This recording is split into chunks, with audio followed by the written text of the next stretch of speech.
5 ways to increase your sexual compatibility. I'm Heather Dawn. And I'm James Guay. Number 1, take time choosing your sexual partner. We need to figure it out.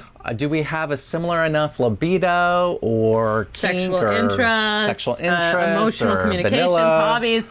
Try not to make that a beer goggling and a wine goggling moment, right? So if you're really looking for sexual compatibility, I would say keep booze out of the picture just at first to figure out if this guy or girl or whatever else you're going for has the right stuff. Hopefully not a pet, but if that's your thing. No, I'm just kidding. Just kidding. Number 2.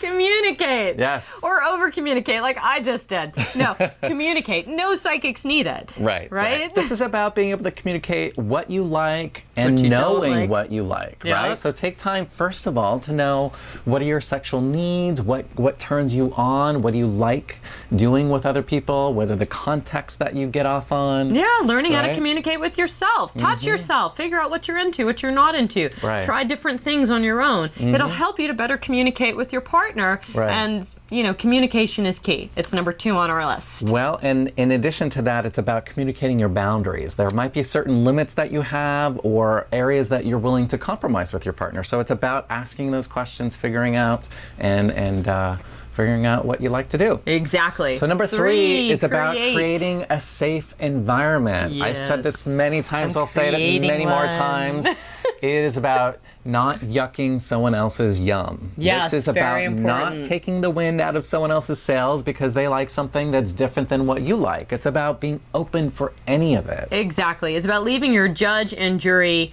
outside of the sexual room. So if you want to role play judge and jury, you go right ahead, put on that cute little robe, put on that gavel, and you guys can have a whole little moment together.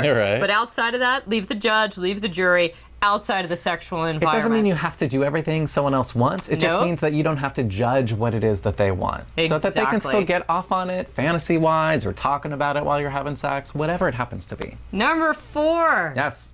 Create a test drive. Yes. Go test for drives a test drive. Are so important, aren't they? You gotta get in there to figure it out. You can do all the talking. You can do all the reading. You can do the workshops. You can do anything to keep it safe, however, or fun, until you actually get in there and start touching and massaging and seeing if someone likes a nipple pinch. You're never going to know. So go for a test drive. It's really important. It's about Get practice, it out of the head and into the body. It's about experimenting, practicing, figuring it out along the way. And by the way, as you're going through a test drive, I should say that if someone does something and you're like, ow, I don't like that, or ew, what are you doing? It doesn't just end the experience. You should be able to bounce back too, right? When you're exploring. A little less pressure, a little less of a pinch, right? Exactly. Pinch a different area. Kisses work better than pinches. It's all about communication. Exactly. So number 5 is about taking classes. There's tons and tons of really great sex positive information out there that we oftentimes didn't get growing up. Exactly. So there's books, there's workshops at sex boutiques and those kinds of things. Pornography is also a good thing. Watch it together, learn what they're fantasizing about, what your other partner's fantasizing about.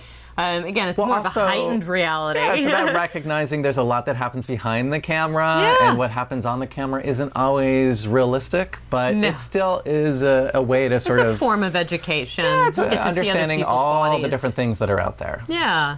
So don't be nervous. And soon, one day, James and I will do some workshops for you guys to take. But until that happens, you're going to go to our website. JamesandHeatherShow.com. If you want more information on this topic, we have a full episode on this topic and a radio show as well. www.jamesandheathershow.com.